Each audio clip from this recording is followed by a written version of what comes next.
Hey everyone, today we are going to be making two cozy fall dinner recipes. First up, we're going to be making an American style goulash.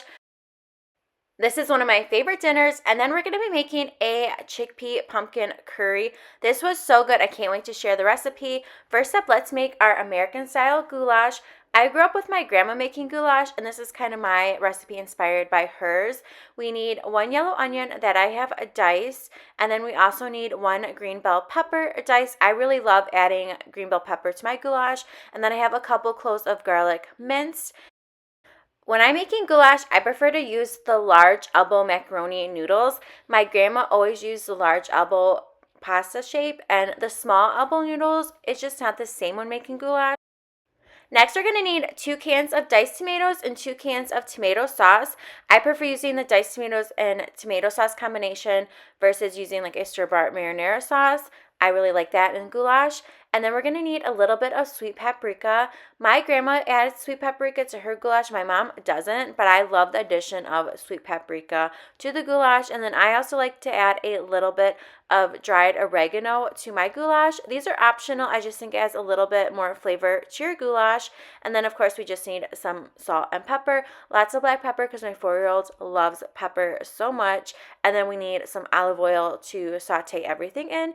And then we need 1 pound of ground beef. So that's everything that we need to make our really simple American style goulash. And let's now make our goulash. First, I just added a lot of water to my stock pot, and I'm going to add some salt and bring that to a boil. And then while that is coming to a boil in a large pot, I added about a tablespoon of olive oil and heated that. And then we're going to add our 1 yellow onion that we diced earlier. And then also we're going to add our green bell pepper. And then I like to add a little bit of salt, and then you just want to saute the onion and bell pepper until they're soft. I usually do about 8 to 10 minutes. I like to make sure that they're really soft and cooked down for my 4-year-old so they kind of blend in with the tomatoes and he doesn't see large chunks of onion or bell pepper. The onion and bell pepper have been cooking for about 8 to 10 minutes, and they are nice and soft. And now we're going to add in our garlic. I like to let the onion and bell pepper cook before adding our garlic so it doesn't burn and it doesn't need that long to cook. So we're going to add in our minced garlic cloves and just give that a stir and then cook the garlic for a minute or two just until it is fragrant and you can really smell the garlic. And then we're going to add in our ground beef to our onion and bell pepper mixture. And then we're just going to use this meat masher tool to break apart the ground beef. And then you just want to brown the ground beef until it is cooked all the way through.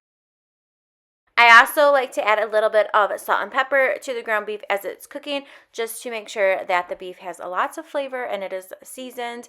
So our ground beef is almost done cooking. And if you are new to my channel, welcome. I am so glad you are here.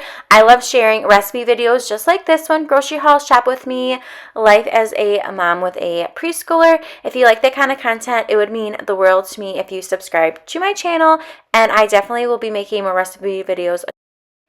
Now we're going to add in a tablespoon of our sweet paprika, and then we're going to add in our dried oregano as well. Give that a good stir. And now we're going to pour in our tomato products. I'm using 2 cans of diced tomatoes. You could use one large can of diced tomatoes, but I just have the 2 cans.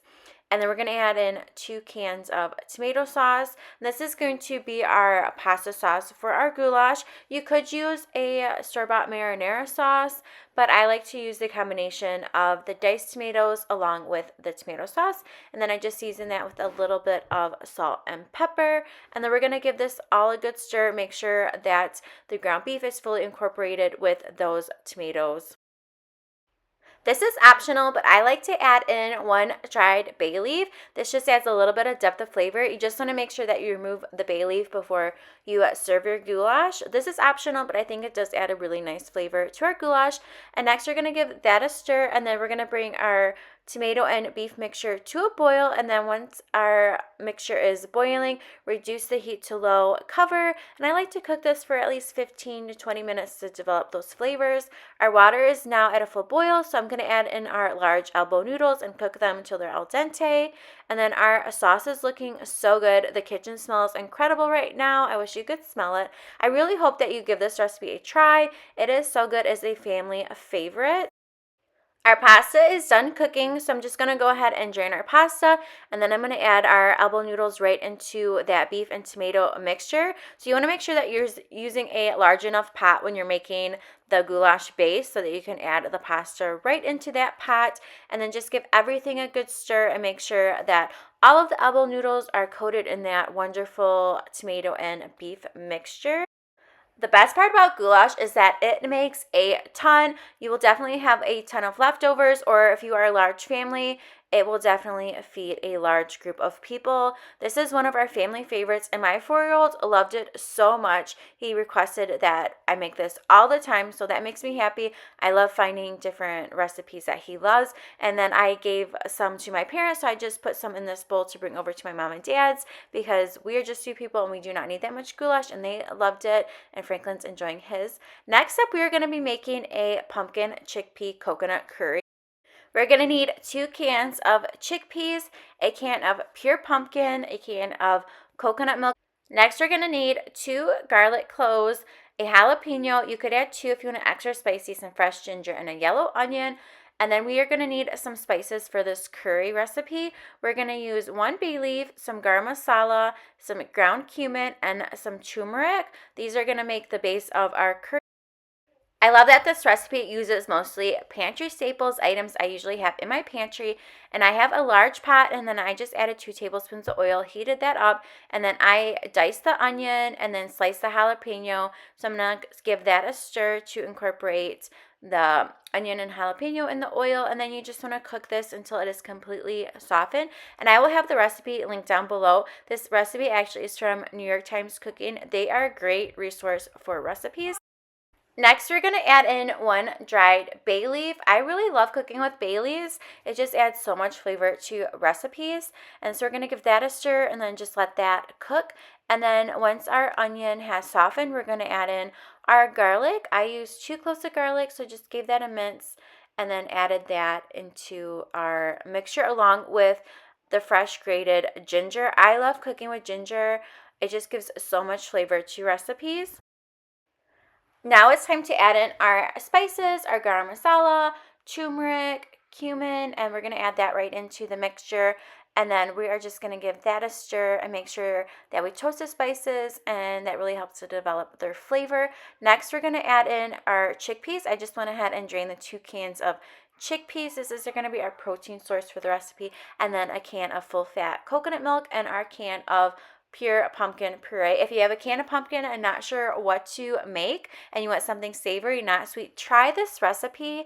Even if you aren't like the biggest curry fan, this was so good and so easy to make.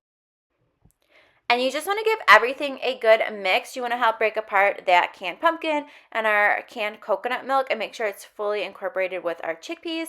And then I like to add a little bit of water just to help loosen up our curry because it is kind of thick from the canned pumpkin and water, and a little bit of salt.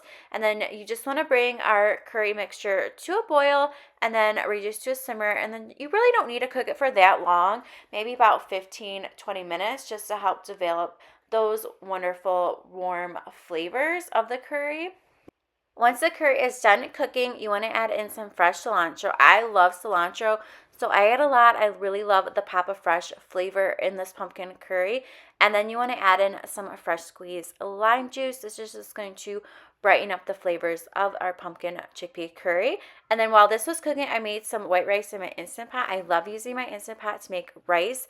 It's such a game changer and it makes things so much easier. And I think rice is a perfect accompaniment to this pumpkin chickpea curry. The sauce goes into the rice and it's just so good. So here is our finished product, and then I just like to top mine with some lime wedges and some fresh cilantro. I squeezed more lime over the curry and it was so good. I definitely will be making this recipe again. It was delicious.